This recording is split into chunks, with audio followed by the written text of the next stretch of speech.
Numa noite fria, caminhando sozinho pela estrada de terra que ligava o sítio da minha avó até a cidadezinha, eu aprendi da pior forma que algumas lendas não nascem do nada. O vento soprava forte, levantando poeira e fazendo as árvores se contorcerem como se estivessem vivas. O silêncio era tão pesado que cada passo meu ecoava como um trovão, e foi nesse silêncio que ouvi um gemido rouco, profundo, como se viesse de um peito que não tinha mais ar. Meu corpo inteiro gelou. A primeira coisa que pensei foi em correr, mas minhas pernas travaram quando vi, entre as árvores retorcidas, uma sombra parada, imóvel. Não parecia humana. A pele, se é que se podia chamar de pele, parecia grudada nos ossos, como couro ressecado esquecido ao sol.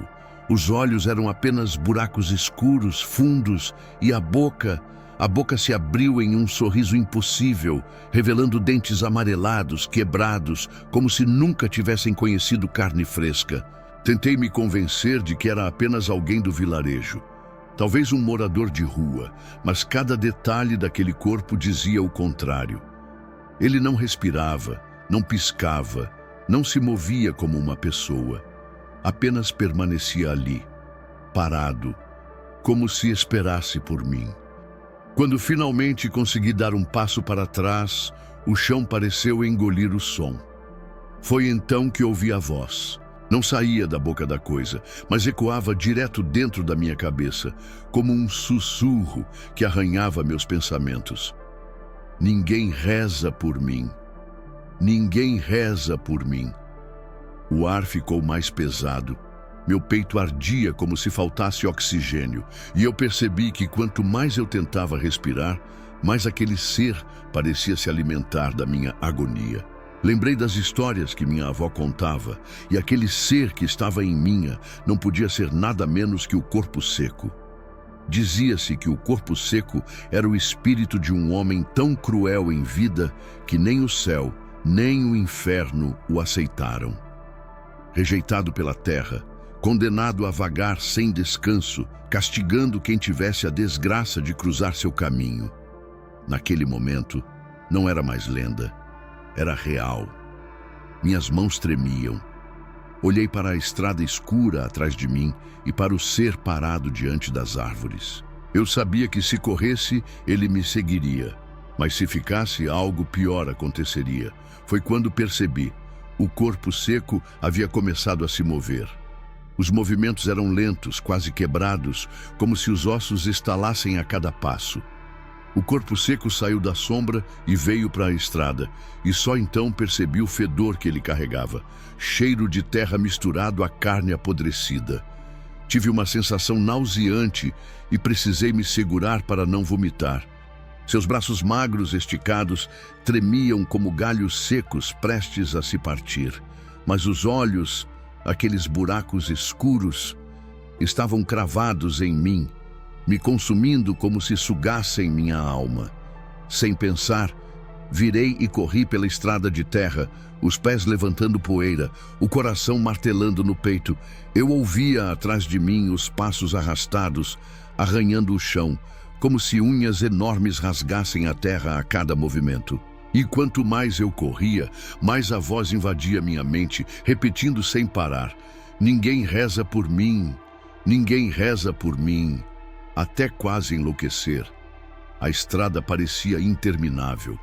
Por um instante, tive a impressão de que não estava mais no mesmo lugar, como se cada curva me trouxesse de volta ao início, um ciclo sem fim.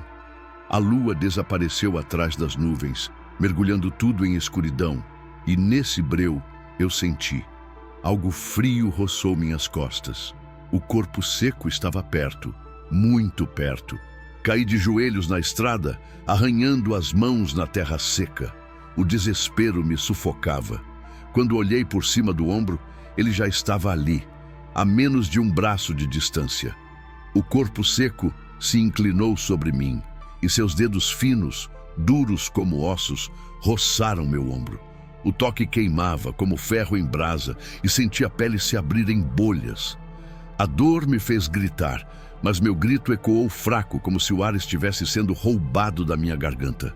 Foi nesse instante que lembrei do que minha avó sempre dizia quando contava a lenda: se o corpo seco te encontrar, só uma coisa pode afastá-lo: uma oração verdadeira, feita com fé de quem acredita. Eu nunca fui religioso, mas ali, ajoelhado, sem saída, comecei a balbuciar um Pai Nosso, tropeçando nas palavras, o coração disparado. O ser parou. Ficou imóvel, observando, a boca torcida num sorriso que parecia debochar da minha tentativa. Mas à medida que as palavras saíam, algo mudou. O vento cessou, o peso no ar diminuiu e o toque em meu ombro desapareceu. Quando ergui os olhos, ele ainda estava lá, mas parecia hesitar. Os ossos tremiam, os buracos onde deviam estar os olhos se contorciam como se ardessem em fogo invisível. Então, num som seco, ele recuou um passo. Continuei rezando, agora com mais força, mesmo com a voz falhando e a garganta seca. Cada palavra parecia abrir uma fenda entre nós. O corpo seco urrava em silêncio, como se não suportasse ouvir. Sua pele rachava ainda mais, caindo em pedaços como casca de árvore morta. Mas mesmo enfraquecido, ele não desaparecia. Apenas recuava, arrastando os pés na terra, deixando marcas profundas, como se as próprias raízes do chão tentassem segurá-lo. De repente, tudo ficou quieto. O vento parou, os grilos silenciaram, até o som do meu coração pareceu diminuir. Ele me encarava, imóvel, a boca aberta, deixando escapar um gemido rouco e interminável. Eu sabia que, se parasse de rezar, estaria perdido. Então fechei os olhos e continuei, sentindo lágrimas escorrerem pelo meu rosto. Quando abri de novo, ele já não estava na estrada. Apenas marcas profundas e o cheiro insuportável de podridão permaneciam. Caí no chão exausto, o joelho sangrando, o ombro latejando onde havia me tocado, mas algo me fez perceber que não estava salvo. O vento voltou a soprar e, junto com ele, uma última frase ecoou dentro da minha mente, mais clara do que nunca. Rezar não te livra de mim, só adia o encontro. Voltei para casa tropeçando pela estrada sem olhar para trás. Cada sombra parecia se mover, cada galho quebrado soava como passos atrás de mim. Quando finalmente alcancei o portão do sítio da minha avó, desabei no chão, com o corpo coberto de poeira e sangue. Ela correu até mim apavorada e, ao ver a marca escura no meu ombro, fez o sinal da cruz.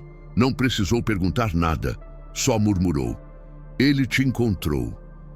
Passei dias de cama, febril, delirando com o cheiro de carne podre. Às vezes, acordava à noite com a sensação de dedos gelados pressionando o meu peito. A marca nunca cicatrizou direito, parecia queimada, como se fosse um lembrete do toque dele. Minha avó dizia que eu havia escapado por pouco, mas que ninguém escapa para sempre. O corpo seco não esquece, ele segue, ronda, espera o momento em que você está mais fraco, mais vulnerável. Hoje, cada vez que caminho sozinho à noite, sinto o mesmo vento gelado, o mesmo peso no ar. Sei que ele está próximo, me observando de longe, esperando o dia em que a fé não vai ser suficiente para me proteger. E quando esse dia chegar, ele vai me levar.